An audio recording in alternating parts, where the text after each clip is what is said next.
আসসালামু আলাইকুম। আমরা কৃষকেরা বিভিন্ন ফসলে বিভিন্ন রকমের স্প্রে করে থাকি। আসলে আমরা যখন স্প্রে করি কখনো কোনোদিন খেয়াল করি না আসলে সেই স্প্রের অবশিষ্টাংশ আমাদের শরীরে প্রবেশ করলো কি না। আসলে বিভিন্নভাবে বিভিন্ন অঙ্গের মাধ্যমে আমাদের শরীরে বিষের অবশিষ্টাংশ প্রবেশ করতে পারে।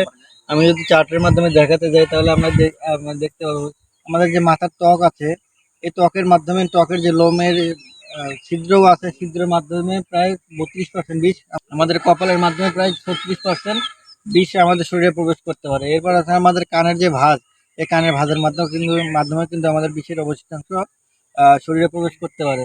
এবার আমাদের বগল আছে, বগলে প্রায় 64% আমরা বগলের মাধ্যমে আমাদের শরীরে বিষের অবশিষ্টাংশ প্রবেশ করে। আমরা যদি খালি গায়ে স্প্রে করে থাকি আমাদের যে পেটের মাধ্যমেও কিন্তু শরীরে বিষ প্রবেশ করতে পারে। এরপরে আসি হলো বাহু, আমাদের যে বাহু আছে বাহু দিয়ে প্রায় 9% বিষ প্রবেশ করতে পারে পেট দিয়ে।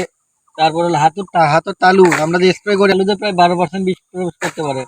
আবার হাতের পিছনে 21% আমাদের যে যৌনাঙ্গ এলাকা আছে, এখান থেকে প্রায় শতভাগ বিষ প্রবেশ করতে পারে।